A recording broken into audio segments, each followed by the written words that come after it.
Hello and welcome. Before we begin our journey, I'd like to invite you into a moment of quiet awareness. Where are you listening from? And what time is it there?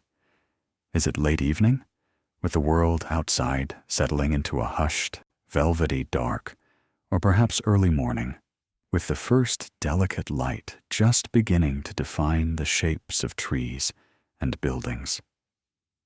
Wherever you are, feel the space around you.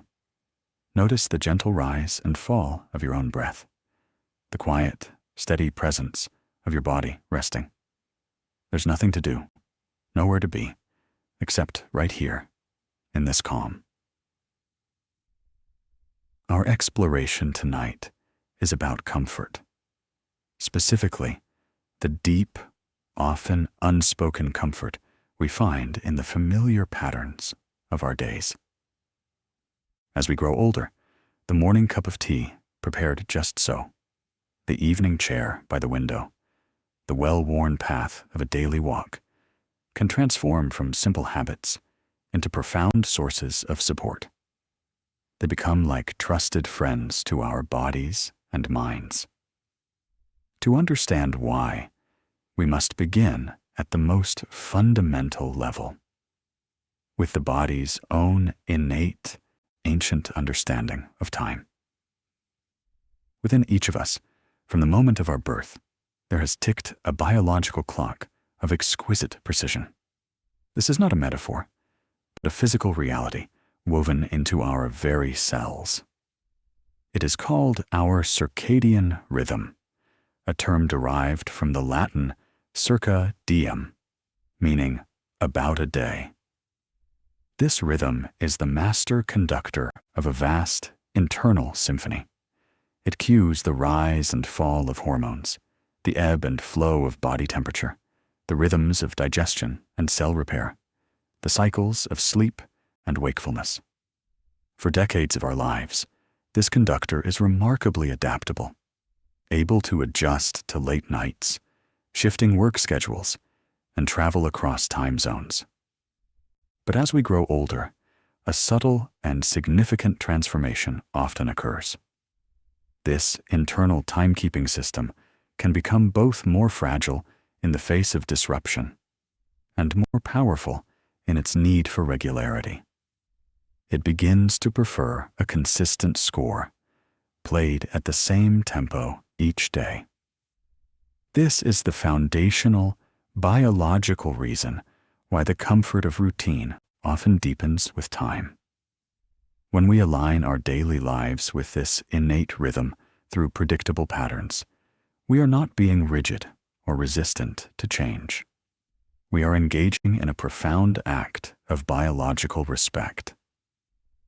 We are speaking to our body in a language it has always understood, the language of consistency, of gentle expectation, of harmony. To appreciate this fully, let us imagine the body's timekeeping center, a tiny, potent cluster of about 20,000 neurons nestled deep within the brain's hypothalamus, called the suprachiasmatic nucleus. This structure is no larger than a grain of rice, yet it holds immense influence. It is the body's principal clock, and its primary conductor is light. Specialized cells in our eyes, distinct from those used for vision, detect the quality and intensity of daylight and send this information directly to this neural cluster. At dawn, as the first blue wavelength light filters into our eyes, it signals this tiny command center to begin a cascade of events. It suppresses the production of melatonin, the sleep-promoting hormone, and triggers a gradual rise in cortisol, the hormone that helps us feel alert and ready for the day. Body temperature, which dipped to its lowest point in the early morning hours, begins a slow, steady climb. This is the opening movement of the daily symphony. As the day progresses, the suprachiasmatic nucleus continues its diligent work, coordinating with peripheral clocks in virtually every organ and tissue: the liver, the heart, the digestive system, the muscles. These peripheral clocks take their primary cue from the central clock in the brain, but they also listen for secondary cues, known as Zeitgebers, German for time givers. The most powerful of these secondary cues is the timing of our meals.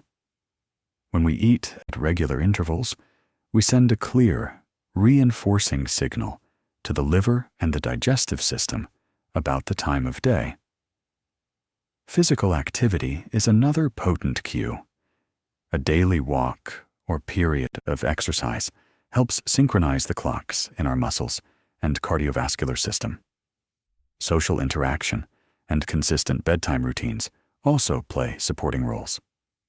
In a young, resilient system, these cues work together with flexibility. But with the passage of years, the system's components can change. The lens of the eye may yellow slightly, reducing the intensity of light signals. The pineal gland, which produces melatonin, may secrete less of the hormone or shift its timing. The communication between the central clock and the peripheral clocks can become less sharp. The result is not that the rhythm disappears, but that it becomes a finer, more delicate instrument. It is more easily thrown out of tune by irregular sleep, erratic eating, or a lack of bright daytime light. And conversely, it produces a more beautiful, stable, and health-promoting melody when played with consistent, careful tuning. This is where the deep comfort of a familiar daily routine begins. When we rise at roughly the same time each morning and expose ourselves to bright light, whether from the sun streaming through a window or from a light therapy lamp on a cloudy day, we provide the strongest possible reset signal to the suprachiasmatic nucleus. We are essentially telling the master clock, this is the beginning. Start the symphony. This simple act helps anchor the entire cascade of hormonal and physiological events that follow. When we then eat our meals at predictable times, we are providing a chorus of reinforcing cues to the digestive system's clocks. The stomach, pancreas, and liver begin to prepare in advance, secreting acids and enzymes more efficiently. This leads to smoother digestion, better nutrient absorption, and less discomfort, bloating, or reflux. The comfort is physical, immediate, and tangible. The role of routine in sleep is perhaps the most profound example of this biological harmony. Sleep architecture, the pattern of light, sleep, deep sleep, and REM sleep, naturally changes as we age. We may spend less time in the deepest, most restorative stages of sleep and experience more frequent awakenings throughout the night. This can make sleep feel more fragile. A steadfast, wind-down routine is the single most effective non-pharmacological tool for protecting sleep quality. By beginning a calming ritual 60 to 90 minutes before bed, dimming lights, turning off stimulating screens, perhaps reading a physical book or listening to gentle music, we initiate a process called the dim light melatonin onset. In the absence of blue light, the pineal gland begins its secretion of melatonin, the hormone that signals to the body that darkness has fallen, and it is time to prepare for rest. A consistent bedtime tells the circadian system when to time this secretion. When we then wake at the same time each morning, even after a poor night's sleep, we reinforce the strength of the rhythm. We are training the body to expect sleep at a certain time and wakefulness at another. The resulting sleep may not always be perfect, but it becomes more reliable. The terrifying spiral of, "Will I sleep tonight?" is softened by the knowledge that your body is following a trusted, familiar program. The comfort here is the comfort of predictability in one of life's most vulnerable and essential functions. Beyond sleep and digestion, the circadian rhythm governs the timing of our peak cognitive performance, our strongest physical coordination, and even the efficacy of medications. Blood pressure follows a daily rhythm, typically highest in the mid-morning and lowest at night. The immune system is more active at certain times of the day.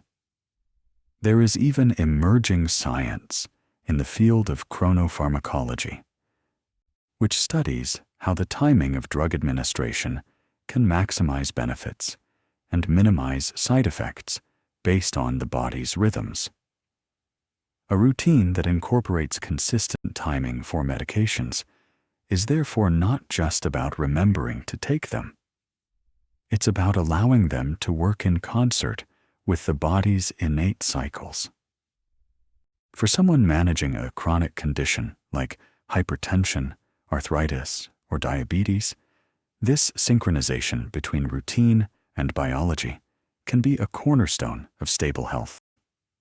The body comes to expect and integrate these interventions, making their management feel less like a series of medical tasks and more like a natural part of the day's flow. The comfort of routine also manifests in our energy levels. An erratic schedule, skipping meals, sleeping in wildly on weekends, eating late at night, creates a physiological roller coaster. Blood sugar spikes and crashes, cortisol is released at confused times, and the body is constantly struggling to recalibrate. This leads to that familiar feeling of being perpetually tired, yet wired, of having energy at the wrong times, and fatigue at the times we need to be alert. A consistent routine smooths this roller coaster into a gentle, rolling landscape. Energy becomes more sustainable, less frenetic. There is a reliable sense of what your body and mind can expect from morning to afternoon to evening. This predictability reduces a significant low-grade stress on the entire system. The body is not in a state of constant anticipation or reaction. It is in a state of graceful execution. This touches on a crucial point: the relationship between routine and stress. The body's stress response, governed by the hypothalamic pituitary adrenal (HPA) axis, is designed for acute emergencies. It floods the system with cortisol and adrenaline, sharpening focus, increasing heart rate, and mobilizing energy. The classic fight or flight response. In our modern lives, this system is often activated by psychological stresses, not physical predators. And for an aging system, chronic, low-level activation of this stress response is particularly damaging. It is linked to inflammation, impaired immune function, cognitive decline, and increased risk for a host of chronic diseases. A predictable, familiar routine is a powerful buffer against this kind of chronic stress. Why? Because predictability is the antithesis of threat. The amygdala, the brain's fear center, is constantly scanning the environment for danger. Novelty and uncertainty are inherently perceived as potential threats. A known routine, by its very nature, contains little novelty. It is a proven, safe path. When we engage in our familiar rituals, the amygdala can remain quiet. The HPA axis is not triggered. Cortisol levels can follow their healthy, natural rhythm, rather than spiking in response to perceived chaos. The physiological state of calm that ensues is one in which the body can direct resources away from defensive vigilance and toward maintenance, repair, and restoration. The comfort of a routine is therefore, in part, the profound comfort of physiological safety. It is the body feeling, on a cellular level, that it is in a secure and knowable world. Let's consider this from another angle. The concept of allostatic load. This is the cumulative wear and tear on the body that results from chronic stress and constantly having to adapt to change. High allostatic load is like an overdrawn biological bank account. It is associated with accelerated aging and poor health outcomes. A stable, familiar routine reduces allostatic load. It minimizes the number of novel adaptations the body must make each day. Does it need to figure out when to digest today? No. Lunch is at 12:30, as always. Does it need to determine when to start winding down for sleep? No. The pre-bed ritual begins at 9:30. By reducing the number of daily decisions and adjustments, we conserve our biological resources. We leave a balance in that bank account for handling the unexpected challenges that life will inevitably present. The routine becomes a form of preventive healthcare, a daily investment in physiological resilience. We can see this principle at work in the management of chronic pain, a reality for many as they age. Pain is exacerbated by stress, fatigue, and poor sleep, all of which are often intertwined. A carefully structured routine that prioritizes consistent sleep, balanced meals, gentle, scheduled movement, like walking or swimming, and designated relaxation periods can create a stabilizing framework for managing pain. The routine doesn't eliminate the pain, but it prevents the volatile swings that make it feel unmanageable. It creates pockets of predictable relief and control within the experience. The body, knowing what comes next, can relax slightly more into the day. And muscle tension, a common contributor to pain, can ease.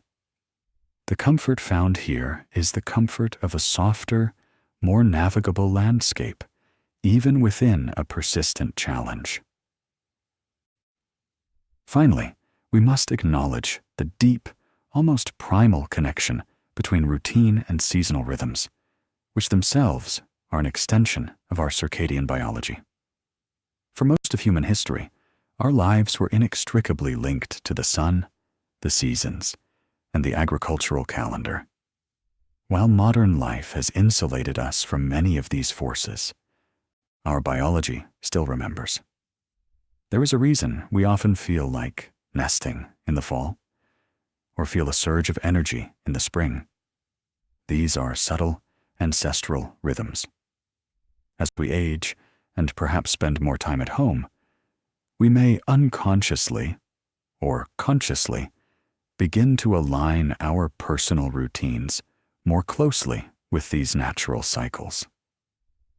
The garden planted in spring, tended through summer, and harvested in fall is a magnificent, slow-motion routine. The changing of bedding from heavy quilts to light cottons with the seasons is a domestic ritual that honors the body's changing temperature needs. Even the foods we crave seasonally, heartier stews in winter, lighter salads in summer, reflect an intuitive alignment with what our bodies need from the environment at different times of the year. A daily routine that acknowledges daylight, that perhaps includes time outdoors to feel the weather, that adjusts slightly with the seasons, is a routine that connects us to a rhythm far larger and older than ourselves. This connection is inherently grounding and comforting. It reminds us that we are part of a natural world that operates on cycles of immense patience and reliability. Our small, daily repetitions become echoes of these grand, celestial repetitions. In a time of life when the world can feel increasingly fast and fragmented, this connection to slow, dependable cycles offers a profound and ancient solace. Let's delve deeper into the molecular mechanics of this rhythm, for it is here we find the true poetry of biological routine. Within nearly every cell of your body, a genetic feedback loop is quietly oscillating. It involves a set of clock genes with names like period and cryptochrome.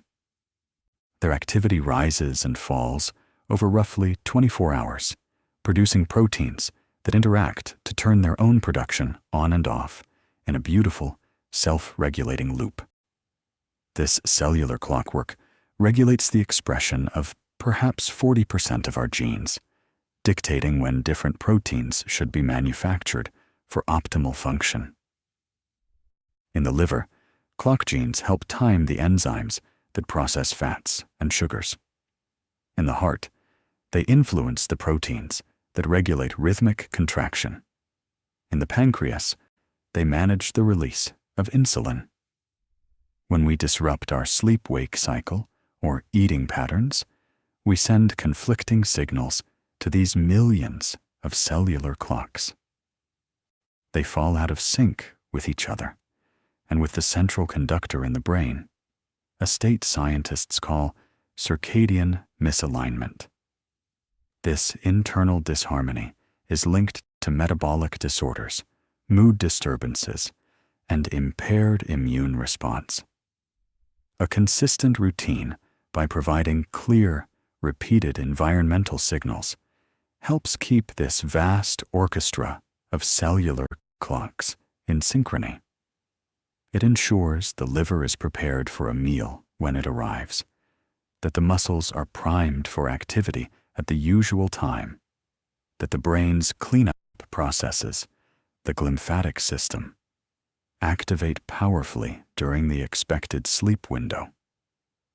The comfort we feel is, at this microscopic level, the comfort of countless biological processes humming along in coordinated, efficient harmony, each playing its part at the precisely right moment. Consider also the gentle power of routine in supporting the autonomic nervous system, which regulates the involuntary functions of the body: heart rate, breathing, digestion. This system has two main branches: the sympathetic, arousing for fight or flight, and the parasympathetic, calming for rest and digest. As we age, the balance and responsiveness of this system can shift. The familiar, non-threatening nature of a routine powerfully engages the parasympathetic branch. The known sequence of events requires no alertness to threat, allowing the body to settle into a state of calm vigilance. The heart rate variability, a marker of healthy autonomic function and resilience, can improve within the container of a predictable day. The simple act of sitting in your favorite chair at the same time each afternoon can become a conditioned trigger for parasympathetic activation. Your body learns that this cue means safety, and it responds accordingly. Breath deepens, heart rate steadies, digestion is prioritized. This is not merely relaxation. It is a specific, learned physiological response to the contextual cue of your routine. Over time, these daily periods of parasympathetic dominance become restorative islands that counterbalance the sympathetic arousal that modern life can provoke. They help retrain a nervous system that may have become habitually tense, teaching it, through gentle repetition, that it is allowed to rest. Furthermore, the physical comfort of routine extends to the musculoskeletal system. Conditions like osteoarthritis often have a diurnal pattern. Stiffness is typically worse in the morning or after periods of inactivity. A routine that incorporates gentle, scheduled movement provides a therapeutic rhythm. The morning stretch or short walk, performed consistently, helps lubricate joints, reduce morning stiffness, and maintain range of motion. The body adapts to this scheduled demand. Synovial fluid production and muscle blood flow can become more efficient at the anticipated time of activity. Conversely, the routine also includes scheduled rest, allowing tissues to recover. This prevents the boom and bust cycle of overdoing it on a good day and then suffering for several days after. The routine enforces a sustainable, moderate pace that the aging body can rely upon. The comfort is in the absence of surprise for your joints and muscles.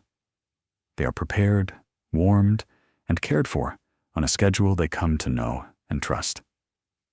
The hormonal landscape of aging also interacts intimately with routine. Beyond cortisol and melatonin, consider hormones like growth hormone, vital for tissue repair and muscle health, which is primarily secreted during deep sleep.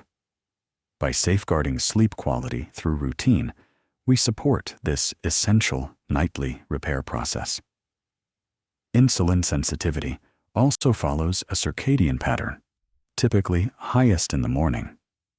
A routine that places the largest meal earlier in the day, when the body is biologically primed to handle carbohydrates, can support better metabolic health than erratic late-night eating. For postmenopausal women, the decline of estrogen can disrupt sleep and thermoregulation, making a cool, consistent sleep environment and bedtime ritual even more critical for comfort. For men, changes in testosterone can affect energy and mood, making the stabilizing influence of daily structure and reliable physical activity a key support.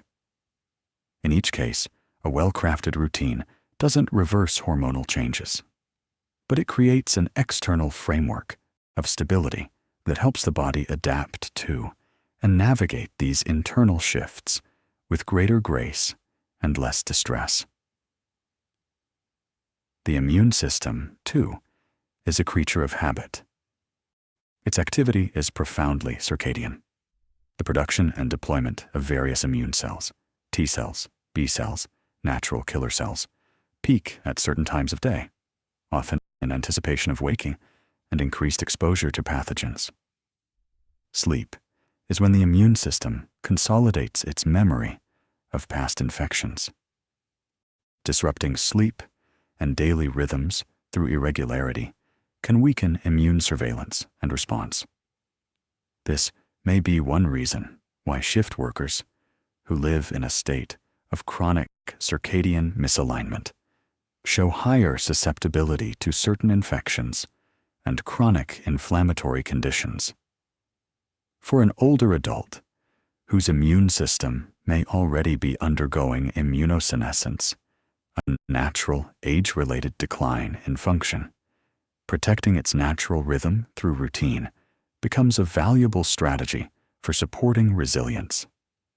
The comfort of not catching every passing cold, of feeling generally robust, is in part a gift of the predictable daily cycle that allows the immune system to perform its vigilant work at peak efficiency.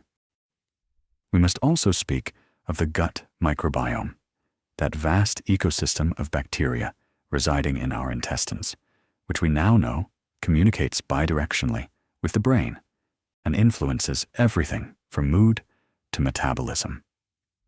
This microbial community has its own circadian rhythms. Certain species thrive during feeding periods, others during fasting. An erratic eating schedule disrupts these microbial rhythms, which can contribute to gastrointestinal distress and systemic inflammation. Eating meals at consistent times helps cultivate a stable, diverse, and resilient microbiome, which in turn supports overall health. The familiar routine of 3 square meals, or consistent smaller meals, is not just about fueling the body. It is about tending to a complex internal garden on a reliable schedule, allowing its inhabitants to flourish in an orderly pattern. Finally, let's reflect on the psychological dimension of this biological comfort. For the mind and body are inseparable. The knowledge that one's body is functioning in a harmonious, predictable way creates a profound background sense of wellness. It alleviates the somatic anxiety, the worry about bodily functions that can sometimes accompany aging. When you trust that your body will be hungry at lunchtime, sleepy at 10, and ready for a walk at 3, you are freed from constant internal monitoring and negotiation. This trust is built through the repeated, positive experience of the routine. You learn that if you follow this gentle template, your body generally responds with comfort and cooperation. This learned trust reduces health-related anxiety and creates a positive feedback loop. The routine supports the body. The body's positive response reinforces the value of the routine, leading to greater adherence and even greater benefit. The comfort, then, is also the comfort of confidence, a quiet confidence in the reliable, knowable nature of your own physical being, a sense of partnership with your body rather than a struggle against it. In this first part of our exploration, we have wandered through the intricate biological landscape, seeing how the familiar cadence of our days resonates with the body's own deep cellular need for rhythm. We've seen how routine tunes our internal genetic clocks, protects our sleep, smooths our energy, buffers stress, supports our immune and hormonal systems, and connects us to seasonal and even cellular cycles. The comfort derived is not passive. It is an active, dynamic state of harmony. It is the body operating as it was designed to, supported rather than thwarted by the structure of the day. This is the silent, powerful foundation upon which all other comforts of routine are built. But our journey is just beginning. For the body does not exist in isolation. It is the vessel for a brilliant, feeling, remembering mind. And it is to the mind's relationship with the familiar that we will turn our attention next, exploring how routine creates cognitive ease, guards our memories, and builds a spacious, peaceful landscape within which our thoughts can safely wander. If the body's relationship with routine is one of biological harmony, then the mind's relationship is one of profound cognitive relief. Having explored the silent, cellular symphony that benefits from a consistent tempo, let us now turn our attention inward to the luminous and intricate landscape of thought, memory, and awareness. Here, the comfort of the familiar takes on a different but equally vital quality. It is not merely about easing physical processes, but about conserving the mind's most precious resource, its focused energy. It is about creating spaciousness within the confines of a skull, building reliable scaffolding for memory, and carving out channels of automaticity so that our conscious attention, our very sense of self is free to dwell not on the minutiae of survival, but on the richness of experience. To truly appreciate this, we must first understand the architecture of the thinking brain under the gentle rule of habit. Imagine your cognitive world as a vast, sprawling library. In your youth, this library is under construction. New wings are constantly being added. Shelves are being built and filled at a rapid pace, and the librarians, your executive functions, are tirelessly cataloging, retrieving, and managing an ever-growing collection of information, skills, and experiences. This is exhilarating but demanding work. As we enter our later decades, the frantic construction may slow, but the library itself becomes grander, more complex, and filled with priceless, irreplaceable volumes. The role of the librarians shifts from frenetic acquisition to wise curation, preservation, and the creation of elegant, efficient systems for accessing the accumulated wealth within. A familiar daily routine is the ultimate cataloging system for this library of the mind. It creates predictable shelves and well-lit aisles, so the librarians are not exhausted by constantly searching through chaos. They know exactly where to find the volume on how to make morning coffee, the file on the route to the pharmacy, the manual for evening relaxation protocol. This order is not a constraint. It is the very thing that allows the beauty and depth of the collection to be enjoyed. Let's delve into the neuroscience of this cognitive ease. The brain, for all its wonders, is an energy hog. Though it represents only about 2% of body weight, it consumes roughly 20 to 25% of the body's glucose and oxygen. This metabolic demand is constant, but it spikes during tasks requiring executive function, novel problem-solving, planning, decision-making, and exerting willpower.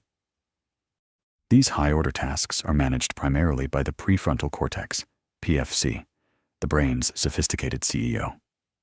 The PFC is brilliant but fragile. It tires easily, a phenomenon known as ego depletion or decision fatigue. Every trivial choice, what should I wear? What should I eat for breakfast? Should I go now or later? Draws down a little from this finite cognitive reserve. For an older adult who may also be navigating the complex cognitive landscapes of health management, financial planning, or social dynamics in retirement, this daily tax of micro-decisions can be profoundly draining. It can lead to that specific, heavy feeling of being mentally spent by mid-afternoon, where even simple choices feel overwhelming. This is where the magic of habit, forged through routine, performs one of its greatest cognitive services. When a behavior becomes habitual, the neural real estate managing it shifts. The labor moves from the energy-intensive PFC to more automated, efficient, deep brain structures, chiefly the basal ganglia. The basal ganglia are like the brain's seasoned administrative staff, expert at running smoothly rehearsed procedures.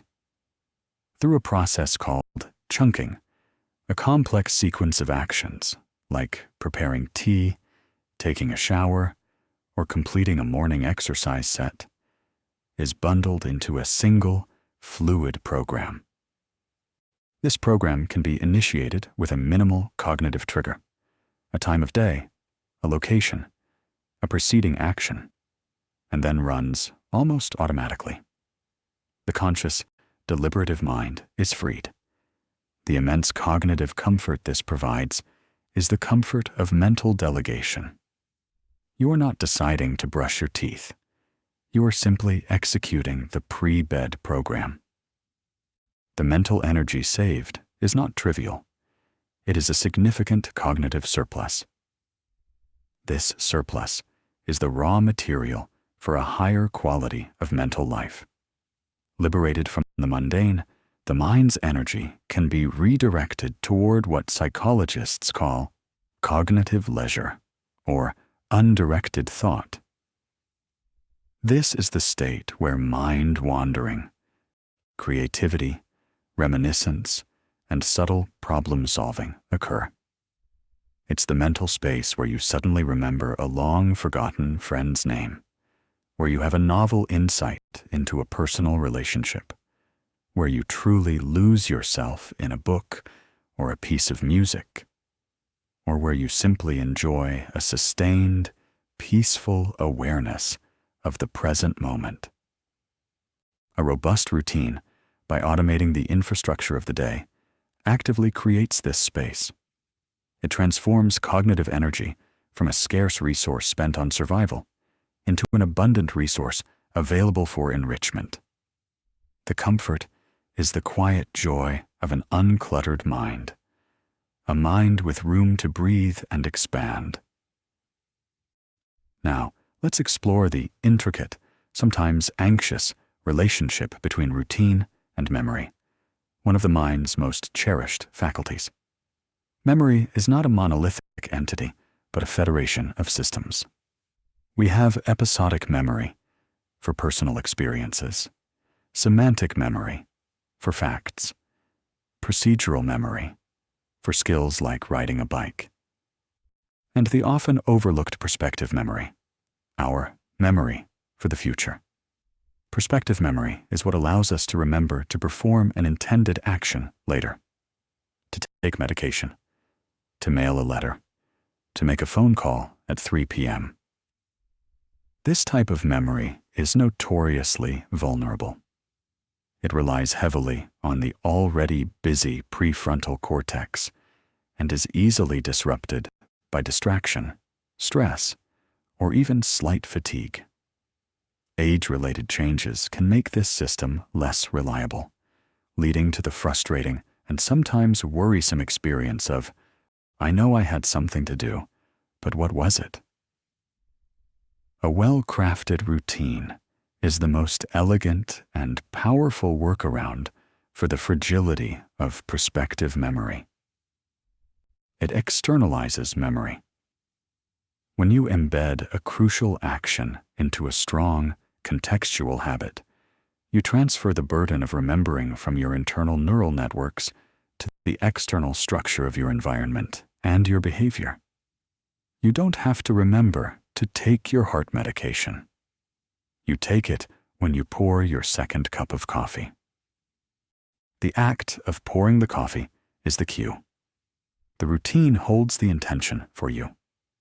This is far more reliable than any sticky note or mental note, because it is baked into the sequence of actions that define your day. The cognitive and emotional comfort this provides is immense. It alleviates the low-grade background anxiety of potential forgetfulness, especially for important health-related tasks. It transforms what could be a daily source of stress into a seamless, almost thoughtless part of your flow. You are not fighting your memory. You are collaborating with your environment and your own behavioral patterns. Furthermore, routines provide a rich, stable context that can bolster other formats of memory, particularly episodic memory. The consistency of place, time, and sensory detail acts as a powerful mnemonic scaffold. The specific morning light in your kitchen, the feel of your favorite armchair in the evening, the smell of toast. These consistent cues become anchors for the memories formed in those moments. What you read during your morning quiet time, the thoughts you had during your afternoon walk, the conversation you had on your weekly call with a friend. These memories are more likely to be encoded and retrieved effectively because they are tied to a stable, recurring context. The routine doesn't just organize your present, it helps organize your past, creating a more coherent and accessible autobiography. Beyond memory, routines provide a profound sense of cognitive coherence and narrative continuity. Our sense of self is, in large part, a story we tell ourselves, a narrative woven from memories, current perceptions, and future aspirations. When our days lack structure, this narrative can become fragmented, episodic, and confusing. It can feel like a book with pages missing or chapters out of order.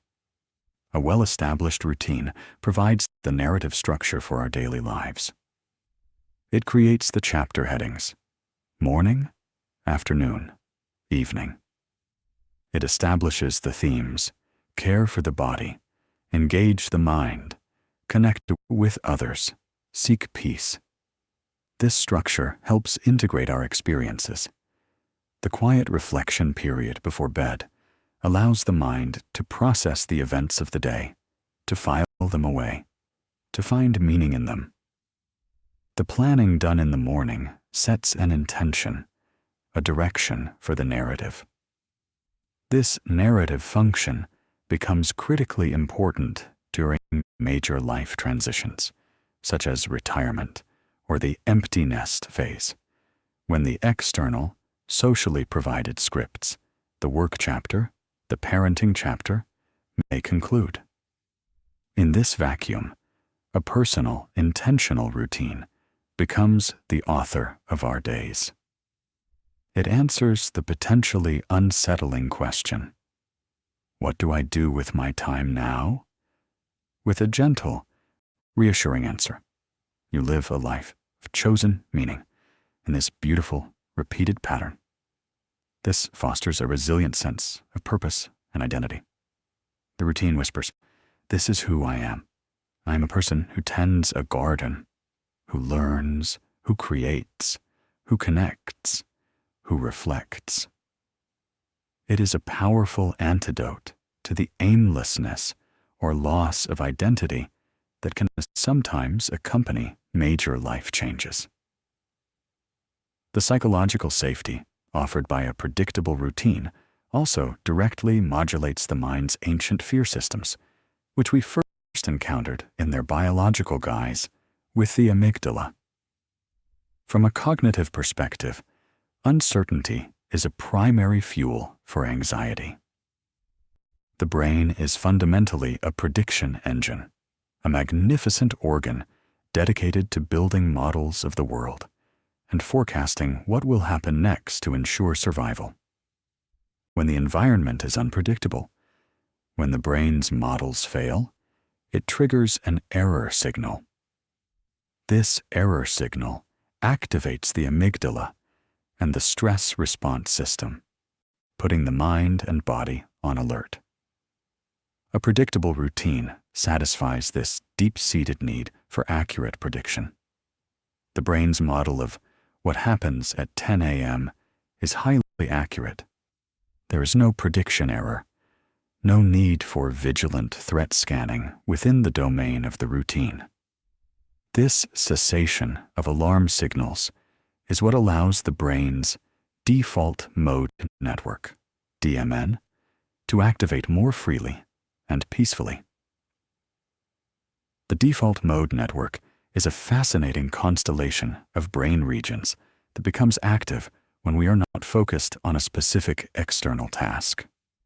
It is the network of introspection, of mind wandering, of autobiographical thought, of imagining the future, of empathizing with others, and of consolidating memories. It is, in many ways, the network of the self at rest.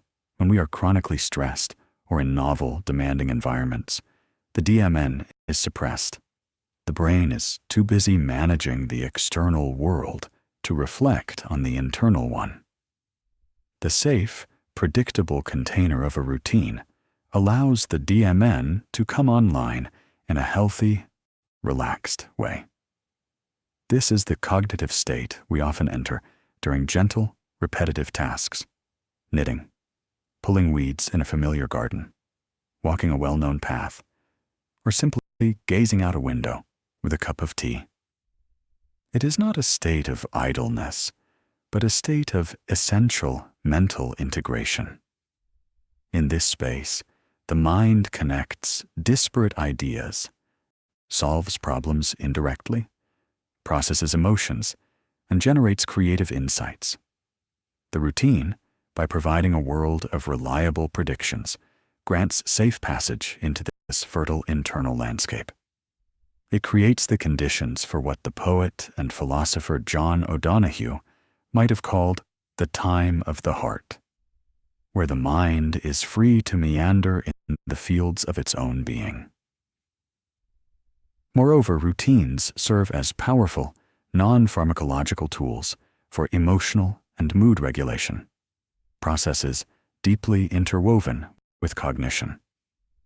Conditions like anxiety and depression are often characterized by cognitive patterns of rumination, dwelling on the past, and worry, catastrophizing the future, coupled with behavioral withdrawal and a loss of perceived control.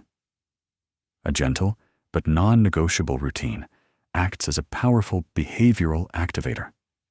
It provides an external reason to initiate action, to move through a sequence of positive, self-caring behaviors. The very structure is an antidote to the paralysis that low mood can induce. There is a powerful cognitive behavioral therapy principle at work here. Action often precedes motivation. We don't wait to feel like doing something. We do the thing, and the feeling often follows. A routine leverages this principle automatically. You may not feel like getting out of bed, but the routine says it's time for your morning medication and a glass of water. Completing that small, concrete task is a tiny victory, a proof of agency. It builds a tiny bit of momentum. Following the routine through showering, getting dressed, making breakfast, each step is a brick in a pathway leading away from helplessness and toward competence. The routine also provides a tangible track to run on, which can interrupt the destructive cognitive loops of anxiety and rumination. It's harder to spiral into a what-if catastrophe about the future when you are cognitively engaged in the sequential, concrete steps of following a recipe, repotting a plant, or organizing a bookshelf.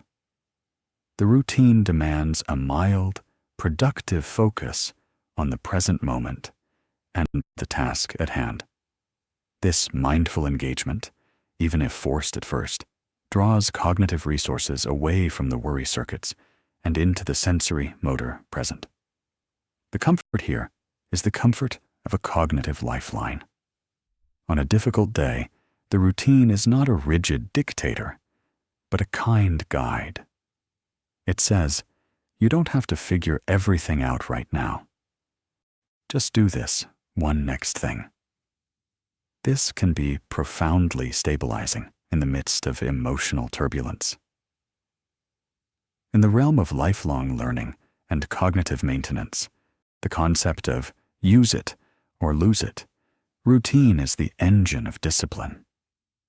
Neuroplasticity, the brain's ability to reorganize itself by forming new neural connections, persists throughout the lifespan. However, it thrives on consistent, engaged practice, not sporadic bursts of effort. Whether the goal is learning a new language, mastering a piece of music on an instrument, tackling crossword puzzles, or studying history, embedding a short, daily practice session into a routine is the single most effective strategy for success. The routine removes the daily debate. It's not a question of, will I practice today? But it's 2 p.m., time for my Spanish lesson. This consistency is what forges and strengthens new neural pathways. It builds what neuroscientists call cognitive reserve, a resilience of brain networks that can delay the clinical expression of age-related changes or pathology. The routine becomes the faithful guardian of your intellectual curiosities, ensuring they are nurtured not by the fickle winds of daily motivation, but by the steady, reliable current of your daily structure. Finally, we arrive at an almost philosophical dimension of the mind's comfort with the familiar, the aesthetic and intellectual serenity of deep, localized knowledge. As we move through life, there is often a shift from a mode of breadth to a mode of depth. The youthful drive to acquire new experiences, new skills, new places, can gently give way to a mature appreciation for mastery, nuance, and the profound beauty of the deeply known. A routine allows for this deepening. Within the familiar framework, one can become a connoisseur. You are not just making coffee, you are fine-tuning the grind, the water temperature, the bloom time, perfecting a small daily ritual of craft. You are not just taking a walk. You are becoming a naturalist of your own rote, noting the day the sycamore trees shed their bark, the first appearance of chicory flowers by the path, the changing composition of birdsong from season to season. This mindful, expert attention within a bounded, familiar world is cognitively rich and deeply satisfying.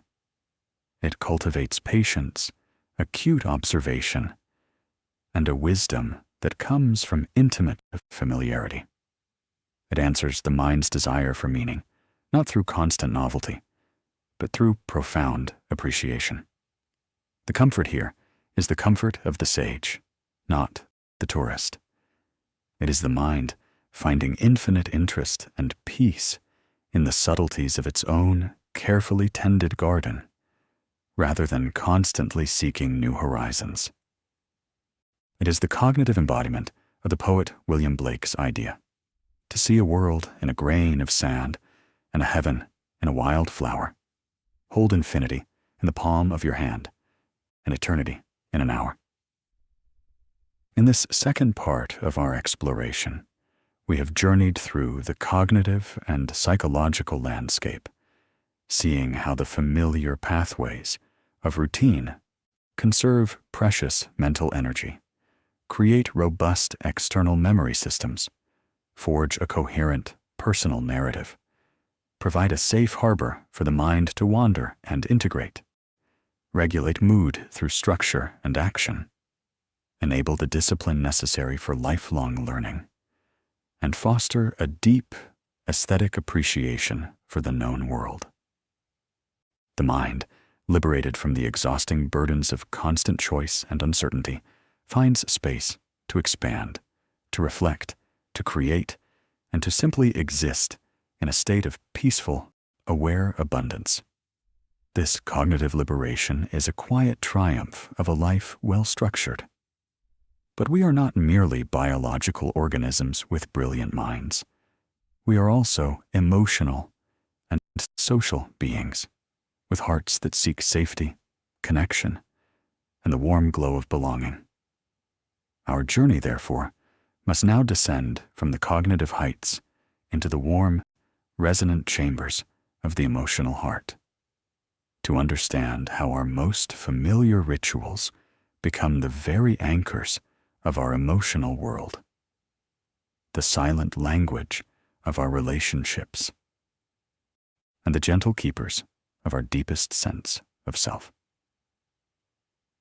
Having journeyed through the body's rhythmic need for order and the mind's relief in cognitive ease, we now arrive at a more intimate landscape, the world of feeling, connection, and the inner self.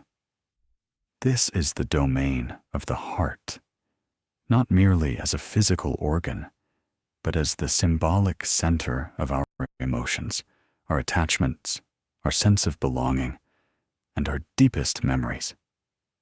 It is here, in this soft focus realm of feeling, that the comfort of the familiar takes on its most poignant and resonant quality. For in the predictable patterns of our days, the heart finds not boredom, but a profound harbor, a place of safety where it can rest from the storms of change, a tapestry where the threads of love and loss are woven into a continuous, comforting narrative, and a gentle language through which we speak to ourselves and to those we cherish. Imagine the emotional landscape as a vast, sometimes turbulent sea. Waves of joy, sorrow, anxiety, contentment, and longing rise and fall. In our younger years, we might have been more willing, or felt more compelled, to sail into open, uncharted waters, to ride the big swells of new experiences, intense passions, and dramatic life changes. As we grow older, having navigated many such seas, the value of a safe, familiar harbor often becomes paramount. We have learned that the open ocean, while beautiful, can be exhausting and unpredictable. The harbor is not a prison. It is a place of refuge, of repair, of calm anchorage. Our daily routines are the gentle, repetitive lapping of the waves against the pilings of that harbor. They are the known sounds, the familiar sights, the reliable depths that tell the heart, you are home, you are safe here. This emotional safety begins at the most fundamental neurobiological level. We must revisit the amygdala, that ancient, almond-shaped cluster of neurons deep within the brain's temporal lobes. We've seen it as a threat detector, but its role is far more nuanced in the emotional life. The amygdala is the brain's primary processor of fear and anxiety, but it is also crucially involved in attaching emotional significance to memories and sensory experiences. It is, in many ways, the gatekeeper of the heart's alarm system. When our environment is unpredictable, when we cannot reliably anticipate what will happen next, the amygdala remains in a state of low-grade, chronic activation. It is perpetually scanning, subtly priming the body's stress response systems for potential danger. This isn't the acute panic of immediate threat. It's a background hum of vigilance, a sustained, quiet note of unease that colors our emotional world. It can manifest as a general free-floating anxiety, a sense of being subtly on edge, even in one's own home, a difficulty relaxing fully into the present moment because some part of the psyche is braced for the unexpected. A predictable, familiar routine is a powerful modulator of this amygdala-driven unease within the domestic sphere of our lives. When the heart and mind know the rhythm of the day, know that the quiet solitude of the morning will transition predictably into the purposeful puttering of late morning, that the shared meal at noon will be followed by a period of rest or gentle activity, that the evening will unfurl in its familiar, gradual decrescendo towards darkness and sleep. The emotional system can stand down. The amygdala is not being bombarded with novelty or ambiguous social cues within this structured context. The heart is not constantly bracing for the next emotional demand or surprise. The comfort derived is, therefore, a deep, physiological comfort of emotional predictability. It is the profound sigh that comes not from any single pleasurable event, but from the absence of the need to be perpetually prepared for surprise. It is the feeling of emotional muscles, muscles you may not have even known were clenched, finally unclenching. This safety is the absolutely essential bedrock upon which a more positive, nuanced, and rich emotional life can be constructed. When the foundation is secure, the heart is free to feel more fully and cleanly. It can experience a spike of joy without the shadow of impending chaos immediately dimming it. It can sit with a quiet, melancholic sadness, without that sadness tipping over into anxiety or despair, because the container of the day feels sturdy. It can feel a swell of gratitude for the steam rising from a teacup, without the feeling being rushed away by the next urgent, unknown demand. The routine creates a stable, emotional stage. Upon this stage, emotions can enter, perform their necessary, fleeting scenes, and exit without threatening to collapse the entire theater. This concept of the emotional container is vital. In psychological terms, particularly in therapies informed by mindfulness and dialectical behavior therapy, the ability to contain or hold emotion is a key skill for well-being. It means being able to experience an emotion without being overwhelmed by it, without needing to immediately, impulsively act on it or numb it away. For an aging individual who may be confronting a complex accumulation of losses, physical changes, and societal shifts, the intensity of certain emotions can feel daunting. A daily routine acts as an external, structural container. It provides a reliable framework that exists independently of the emotional weather. Whether you wake up feeling grief or gratitude, the routine gently insists. First, there is the glass of water. Then, there is the making of the bed. Then, there is the looking out the window. This sequential, tangible reality grounds the emotional experience. It says to the heart, you may feel this, and it is real. But also, there is this cup. There is this view. There is this next small action. This prevents emotional flooding. It allows for the emotion to be felt within a context of ongoing, stable life. The comfort is the comfort of being held, not in a person's arms, necessarily, but in the arms of a day that has a knowable shape, a day that promises it will carry you forward, regardless of what you are carrying inside. Now let us turn to one of the heart's most profound and often painful capacities, its binding to memory through love and loss.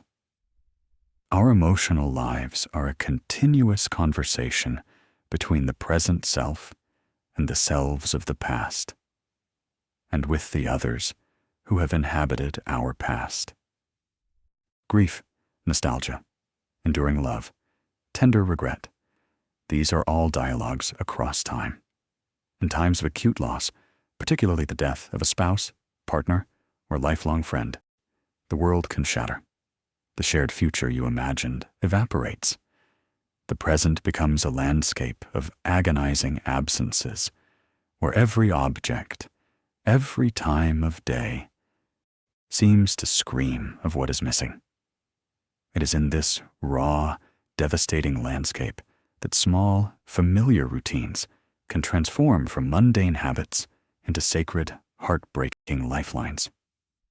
They are tangible pieces of the lost world that stubbornly, blessedly remain.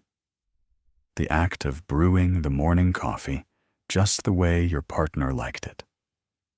Of setting 2 places at the table out of pure muscle memory before correcting yourself.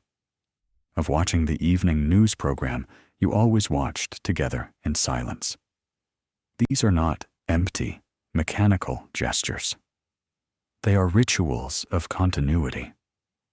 They are the heart's most primitive, powerful language for saying, I remember. You are still part of the rhythm of my day. Our love, our shared life, still has a shape in the world, and I will trace its outline with these familiar, loving actions. The routine becomes a fragile but essential bridge across the chasm of loss.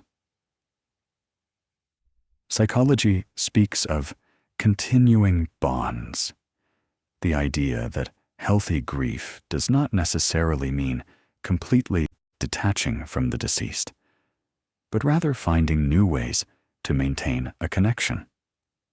Routines are a primary vehicle for these continuing bonds. They keep the loved one present in the daily liturgy of life. Over time, the sharp pain may soften, but the ritual remains, now infused with a different quality, less of desperate longing, more of honoring memory, of keeping a flame alive.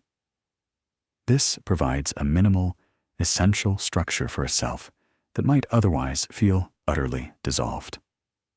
In the early days of grief, the routine may be the only thing that gets one out of bed. I must feed the cat at 8 a.m. because we always fed the cat at 8 a.m.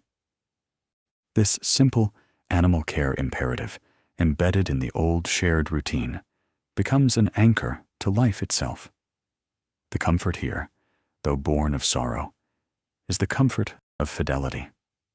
It is the heart's stubborn, beautiful refusal to let go of all the forms of love, even when the person is gone. It is a testament to the fact that love is not only a feeling, but it's a practice, and the routine is the practice of that love, persevering. Beyond the seismic event of bereavement, routines are the quiet, daily guardians of personal history and identity. Who are we, if not the sum of our cherished practices, our chosen values enacted, our accumulated loyalties and tastes? As we age, many of the external, socially sanctioned markers of identity, the job title, the role of active parent, the title of breadwinner or primary caregiver, may recede or disappear. In this vacuum, there can be a crisis of self. Who am I now that I am not that? Our personal, daily routines step into this breach.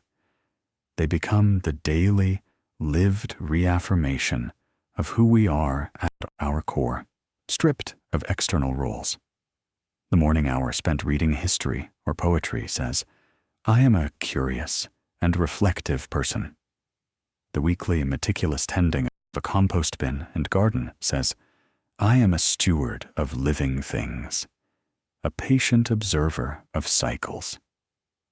The careful preparation of a family recipe, using the faded handwritten card, says, I am a link in a chain of nurturers, a keeper of traditions. The afternoon spent building model ships or writing letters to elected officials says, I am a creator, an engaged citizen. These are not merely things we do to pass the time. They are things we are. They are the habits of being that constitute character.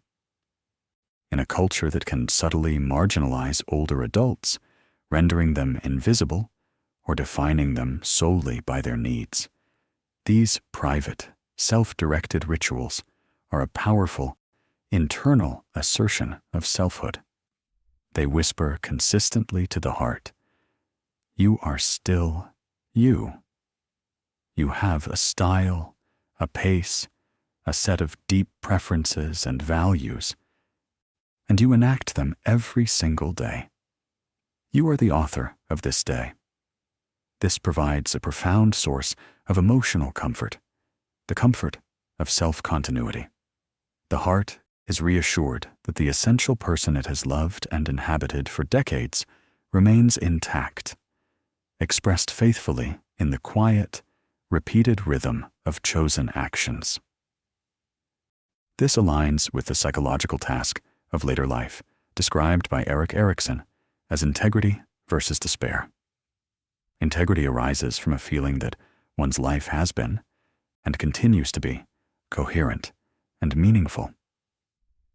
A routine built on personally meaningful activities is a daily exercise in integrity. It is the weaving of the past self and the present self into a unified, ongoing story. From the inner sanctuary of self, we move outward to the warm, luminous space of social connection. Humans are inherently and profoundly social creatures, and our most cherished and comforting routines are very often shared. These shared rituals are the glue of ongoing relationships and the hearth fire around which the emotional heart gathers warmth. For a couple who has spent a lifetime together, the unspoken, synchronized choreography of their daily life is a masterpiece of intimate partnership. It is a complex, nonverbal language of coexistence that has developed over tens of thousands of days. The who pours the juice while the other starts the toast. The way one runs the bath while the other lays out pajamas. The comfortable silence during breakfast, punctuated only by a familiar, half-uttered comment about the birds at the feeder. This is the syntax of a shared life. Each partner's role in the routine is a small, daily gift of predictability and care to the other. It says, without words, I know you. I know the rhythm of our life together. I am here, reliably playing my part. This creates a deep, effortless intimacy that transcends the need for constant romantic demonstration or negotiation. The heart relaxes completely into the known, trusted presence of the other. The comfort is the comfort of being psychologically and emotionally in sync. It is the opposite of loneliness. It is a state of quiet, profound accompaniment. For families, routines are the very architecture of belonging and the scaffolding of shared history. The Sunday dinner, the holiday traditions with their specific foods and decorations, the annual vacation to the same cabin. These are the emotional landmarks that children and later grandchildren internalize as how our family is. For grandparents, these rituals take on a new layer of meaning. The weekly video call with faraway grandchildren becomes a sacred, non-negotiable ritual, a thread of love and attention stretched purposefully across miles. The heart counts on this ritual. The anticipation throughout the week, the familiar routine of setting up the device, adjusting the light, the joyful chaos of pixelated faces filling the screen. This structures love in time. It ensures that connection is not left to the vagaries of busy schedules or sporadic impulse, but is embedded as a cornerstone of the week for both generations. It is a promise kept, and the emotional heart thrives on kept promises. For the older adult living alone, routines that intentionally incorporate social contact are not luxuries. They are vital lifelines and deliberate defenses against the profound emotional, cognitive, and physical risks of chronic loneliness. The heart needs to be in rhythm with other hearts. A standing Wednesday lunch with a friend, a Friday card game at the community center, a Tuesday morning volunteer shift at the library. These are routines that provide regular, reliable doses of the social nourishment that is as essential as food or sleep. They create a web of expected, reciprocal connection. The comfort here is the comfort of being a regular, expected part of someone else's world, of having a social role and place. It is the antidote to the terrifying question, does anyone know or care if I am here? The routine answers, yes, every Tuesday at 10 a.m., they do. Furthermore, shared routines are the primary vessels for emotional legacy and cultural transmission. The stories told and retold at family gatherings, the recipes passed down and then prepared with the same specific techniques to sift the flour, to save the bacon grease, the particular way a birthday is celebrated, always with a chosen restaurant, always with a silly hat. These are routines that carry the emotional heritage of a family or community. In performing and teaching these rituals, older adults become the curators of the family's emotional culture. They are saying to younger generations, through action, this is how we express love in our family. This is what we celebrate and how. This is how we remember those who came before us. This role as a cultural elder provides a deep, irreplaceable sense of emotional purpose and relevance. The heart finds immense comfort in knowing it is passing on not just material objects, but a way of feeling, a way of marking time together, an emotional fingerprint that will endure and shape the hearts of those who come after. It is a form of emotional immortality. Our senses are the direct, unfiltered gateways to the emotional heart. And our most comforting routines are richly saturated with sensory cues.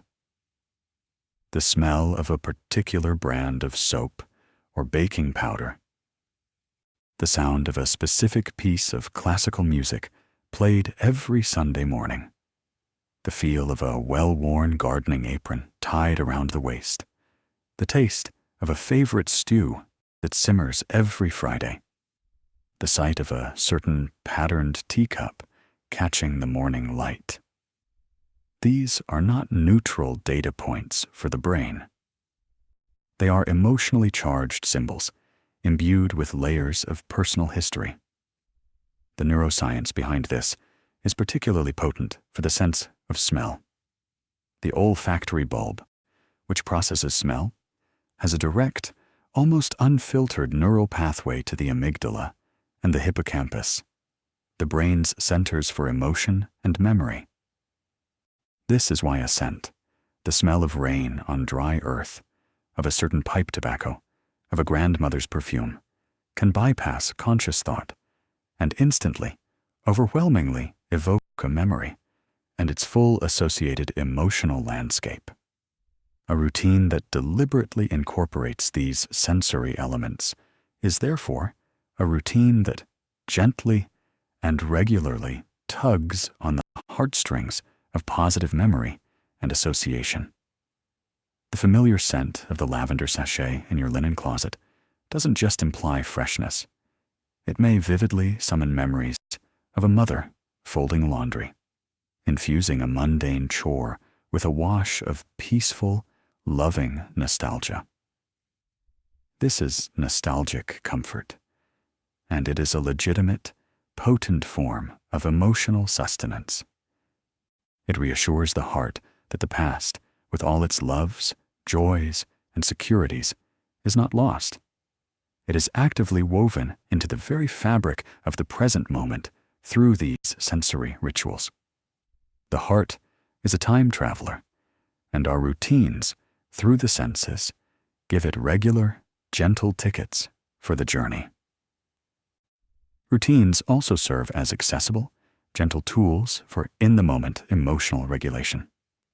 When swept by a wave of anxiety, sadness, or agitation, the heart can feel like it's racing ahead of the mind.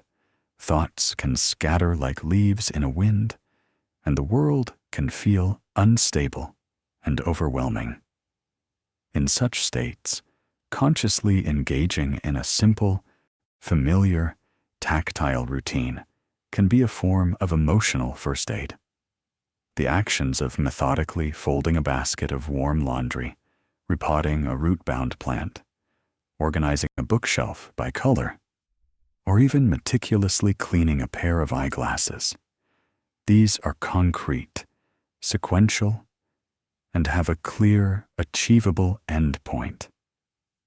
They provide a cognitive anchor for a scattered mind and a physical outlet for nervous, restless energy. More importantly, they are actions of imposing order on a small corner of the universe. In the face of internal emotional chaos, successfully creating a small, external order can be deeply, viscerally soothing. The heart, witnessing the transformation of a jumbled drawer into a neat, compartmentalized space, receives a subconscious, powerful message. You have agency. You can create calm. You can handle this. It is a small, tangible victory over the feeling of helplessness that often accompanies strong emotion. The comfort here is the comfort of regained mastery, of being an effective, capable actor in your own small world, even when larger, uncontrollable emotions swirl around you. It's a way of holding your own hand through a difficult feeling. As we navigate the inevitable, often difficult transitions that can accompany aging, a necessary move to a smaller home or assisted living, a change in physical ability that alters mobility, the loss of a driver's license, the emotional threat is not just the change itself, but the potential loss of the familiar world, the loss of a known landscape that held our memories and our sense of self. In these times of upheaval, the deliberate preservation, adaptation, or conscious construction of new routines is an act of profound emotional courage and self-care. It is the heart's way of building a new home, brick by familiar brick, in unfamiliar territory. Perhaps you can no longer walk your beloved 3-mile loop through the old neighborhood, but you can create a new, sacred ritual of sitting on the balcony of your new apartment at 4 p.m. each day with a cup of tea, watching the light change on the building across the street, maybe listening to the same radio program you always did. Perhaps you've moved to a new city to be near family. You can bring your evening ritual of journaling and listening to a specific genre of music with you. The objects and the actions can travel. These transported or newly forged routines become emotional and psychological bridges. They carry a vital piece of your old, loved self, your preferences, your rhythms, into the new circumstance. They tell the frightened, grieving, disoriented heart, we are still us. We still have our ways. We can make a home here, too. This provides an essential touchstone of identity and stability during a period that could otherwise feel like a freefall. The routine is a rope ladder thrown across the chasm of change. Finally, there is the quiet, cumulative emotional wisdom that is the prize of a long life consciously lived. It is the wisdom of knowing, deep in your bones, what truly nourishes your spirit, what calms your soul, what connects you to meaning. A personalized, intentional routine is the ultimate embodiment and enactment of that hard-earned wisdom. It is the heart, having listened to itself for decades, finally designing a life that answers its own deepest needs. It is the heart saying, I have learned that I require solitude and silence in the first hour of the day to feel centered. I have learned that I thrive when I create something with my hands each week. I have learned that connection with nature every afternoon is non-negotiable for my peace. I have learned that I need to feel useful. So I will build in a small act of service. And so I will structure my days to gift myself these things. This is the highest form of self-compassion. It is not self-indulgence. It is self-honoring. The comfort derived from such a routine is the ultimate emotional comfort, the comfort of being deeply known and cared for by your own self. It is the feeling of coming home, not just to a house, but to the person you have spent a lifetime becoming. In the end, the most supportive routine is a love letter written daily by your present self to your whole self, body, mind, and heart. A letter that says, I see you, I know what you need, and I have built this day and all our days to provide it. In this third part of our exploration, we have sought shelter in the harbor of the heart. We have seen how routines provide emotional safety by quieting the amygdala's whisper of threat, how they create sturdy containers that allow us to feel without being flooded. We have witnessed their role as lifelines of continuity through the depths of grief and as steadfast guardians of identity when external roles fall away. We have felt the warmth they generate in the shared rituals of relationship and community, combating loneliness and weaving legacy. We have traveled the sensory pathways they provide straight to the heart of memory. We have seen their utility as gentle tools for regaining emotional equilibrium, and their power as bridges across life's most disorienting transitions. Ultimately, we have arrived at the understanding that a conscious routine is the practice of self-knowledge and self-compassion, the heart's own wisdom made manifest in the rhythm of days. The heart, in its profound need for safety, connection, continuity, and meaning, does not find routine to be a cage, but a sanctuary whose walls are built from the familiar, whose light is the glow of memory and love, and whose quiet, enduring melody is the steady, reassuring beat of a life lived in attentive, loving repetition. But our journey is not yet complete, for the body, mind, and heart do not exist in separate chambers. They are unified in motion, in the physical, sensory experience of being alive in the world.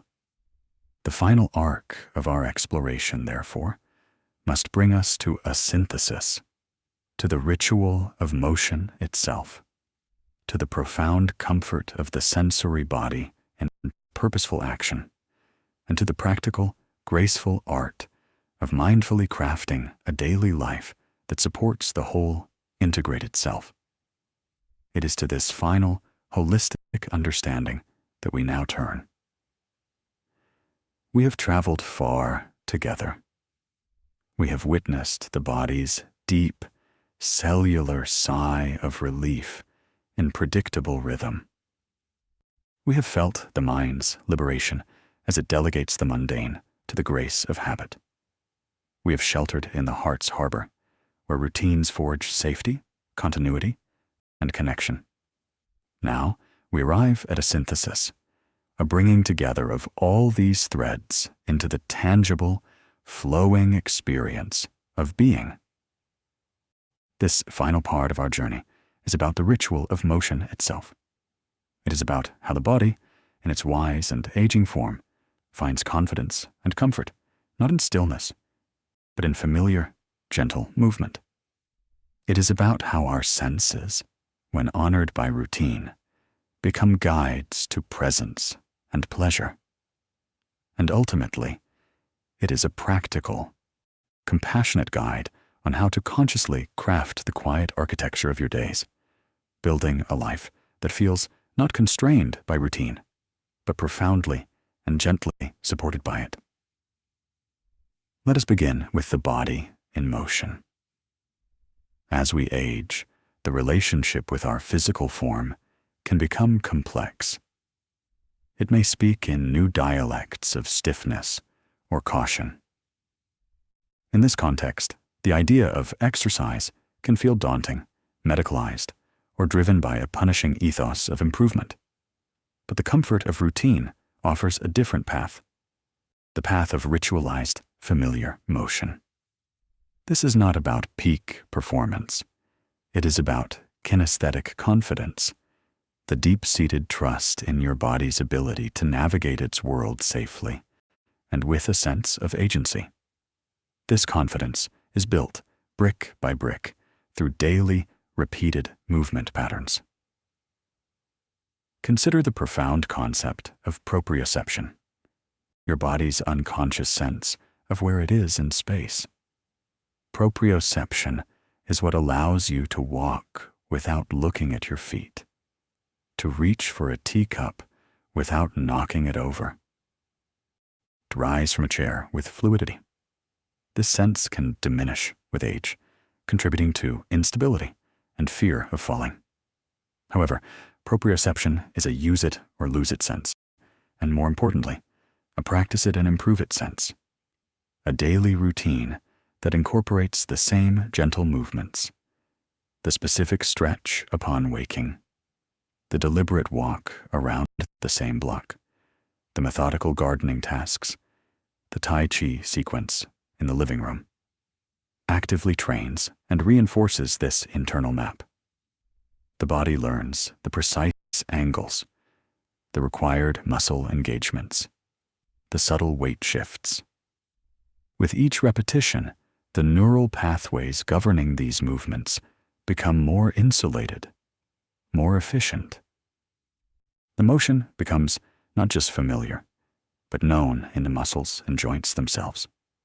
The comfort derived is the comfort of fluidity and surety. It is the opposite of that hesitant, shaky feeling. It is the body moving through its day with a quiet, embodied wisdom, whispering to itself, I know this path. I know how to do this. This ritualized motion also provides a gentle, sustainable container for maintaining strength and mobility. The goal is not to lift heavier weights each week, but to be able to carry the groceries from the car, to lift a grandchild, to get up from the floor after playing with a pet. A routine ensures that these foundational movements are practiced daily. The sit-to-stand motion from your favorite armchair is practiced dozens of times a day. The squat to pick up the newspaper is a mini exercise. When these motions are part of a fluid daily script, they maintain functional strength without ever needing to be framed as a workout. The comfort is in the absence of struggle. Tasks don't become suddenly daunting because the body has been quietly, consistently rehearsing for them every single day. Moreover, familiar physical routines become powerful tools for managing chronic conditions like arthritis or chronic pain. Pain is exacerbated by stiffness, stress, and the fear of movement, kinesiophobia. A gentle, predictable movement routine breaks this cycle. The motion lubricates joints, prevents muscles from seizing, and releases endorphins, the body's natural pain relievers. Crucially, because the routine is familiar, it is psychologically safe. You are not pushing into scary, unknown physical territory. You are moving along a well-worn, proven path that your body recognizes as non-threatening. This reduces the tension that amplifies pain. The routine creates a virtuous cycle. Gentle motion reduces stiffness and pain, which increases confidence, which encourages more motion. The comfort here is the comfort of agency over one's own physical experience, a gentle mastery that reclaims the body from being a source of worry to being a source of capable engagement. Now, let us deepen our focus to the very surface of our experience, our senses.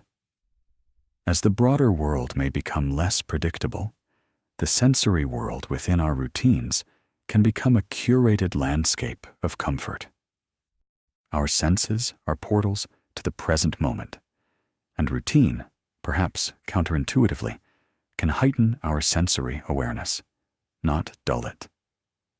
When we perform the same action at the same time each day, we are freed from the need to figure out what to do, and our attention can instead luxuriate in how it feels. Think of the morning ritual of making coffee or tea. When it's a brand new, chaotic day, you might slam the kettle on, rip the packet, and gulp it down. But within a slow, intentional routine, the act becomes a sensory meditation. You feel the cool weight of the favorite mug in your hand.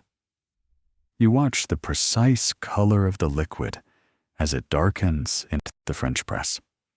You hear the specific, comforting hiss of the kettle reaching its peak. You inhale the complex aroma deeply before the first sip, which you taste fully, noting its temperature and flavor notes. The routine provides the stable framework within which this hyper-present sensory awareness can bloom. This is mindfulness in action, and it is profoundly comforting. It anchors you firmly in the here and now, which is the only place where peace can ever truly be found. The routine becomes a series of these mindful, sensory anchors throughout the day.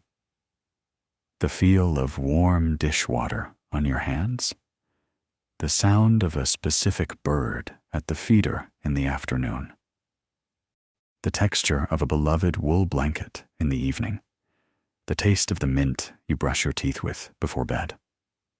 The comfort is the comfort of a rich, immediate, and reliable sensory life.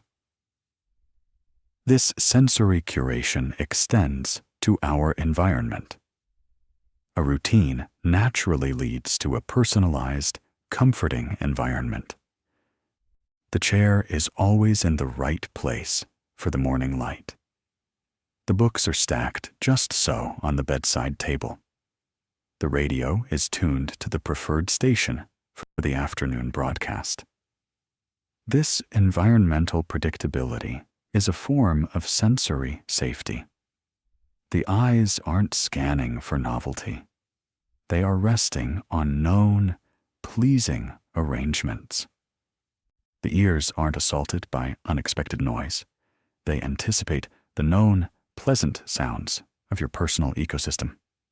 This crafted, familiar environment becomes an extension of the supportive routine, a physical space that perfectly fits the contours of your habits, and thus the contours of yourself.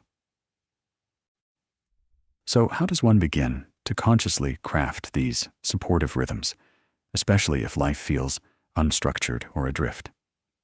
The process is one of gentle observation, kind experimentation, and self-compassion, not rigid discipline. It begins not with adding, but with noticing. For a few days, simply be a curious anthropologist of your own life. Without judgment, map your natural energy flows. When do you feel most alert, most quiet? When does your body naturally feel hungry? When does your mind crave engagement or rest? These are your biological and psychological waypoints. Your routine should not fight them, but build upon them. Start by establishing just one or two anchor points in your day. An anchor point is a small, non-negotiable ritual that serves as a pillar. The most powerful anchors are often at the transitions: the morning wake-up, the shift from work to leisure, the evening wind-down. A morning anchor could be, upon waking, I will sit on the edge of the bed, take 3 deep breaths, drink a glass of water, and then make my bed. An evening anchor could be 1 hour before my target bedtime. I will turn off all screens, wash my face, and read a physical book for 20 minutes in my chair. The power of these anchors is not in their complexity, but in their consistent repetition. They become psychological cues that tell your system, this phase of the day is beginning. From these anchors, you can gently stack habits using a method popularized by James Clear. Habit stacking links a new, desired behavior directly to an existing, solid habit. The formula is before I, current habit, I will, new habit. For example, after I pour my morning coffee, I will take my vitamins. Or, before I eat lunch, I will step outside and take 5 deep breaths of fresh air.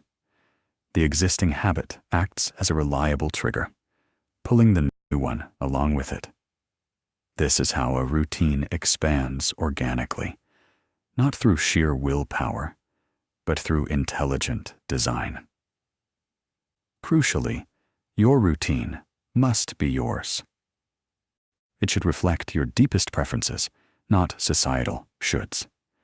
Do you thrive in slow, silent mornings? Or do you prefer upbeat music and immediate activity? Does a structured lunch hour feel supportive? Or does a more fluid grazing style suit you better? The goal is to create a day that feels like a comfortable, well-fitting garment. It should provide structure without chafing. This requires self-knowledge and permission. Your routine might include a 3 p.m. worry period where you jot down anxieties for 10 minutes and then let them go. It might include a daily beauty break where you simply look at a piece of art or a beautiful tree for 5 minutes. It is yours to design. Remember that the finest routines have built-in flexibility and self-compassion. A routine is a faithful servant, not a cruel master. Some days, you will follow the script perfectly. Other days, fatigue, emotion, or life's interruptions will mean you only manage the anchor points. That is not failure. That is the routine doing its most important job, providing a minimal, fallback structure on difficult days. The act of simply returning to your anchor, even after a chaotic day, is a powerful reaffirmation of self-care. Finally, understand that a supportive routine is a living thing. It should evolve as you do.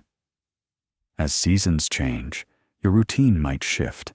More indoor activities in winter, more time in the garden in summer. As your physical capacities change, your movement rituals will adapt. The routine is not a monument to who you once were. It is a flexible, loving support for who you are now. Regularly check in with yourself. Does this ritual still serve me? Does it bring comfort? Or has it become an empty obligation? Edit with kindness. In the end, the gentle power of the familiar routine is a testament to a simple, profound truth. We are creatures of rhythm, pattern, and ritual. As we grow older, this truth does not diminish. It deepens.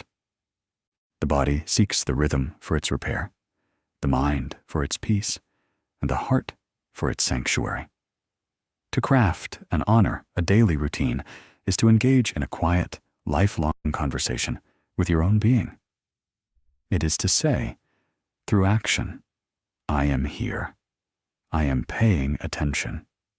I will meet your needs with predictability and care.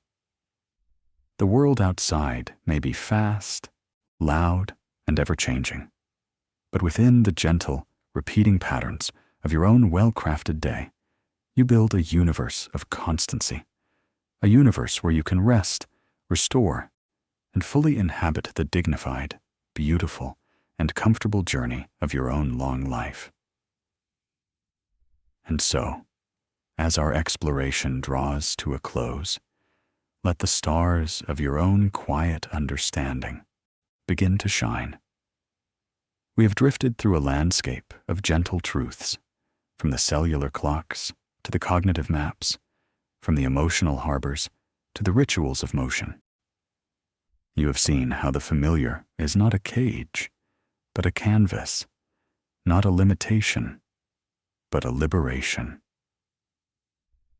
You are a part of this beautiful, rhythmic dance. The breath you take now, the way you will shift in your chair, the path your thoughts will wander as you drift towards sleep. These are the raw materials of your routine. You have built a life, and within it, you have the power to build quiet rhythms that hold you with unwavering support. Honor them. They are the gentle, daily poetry of a life lived with intention.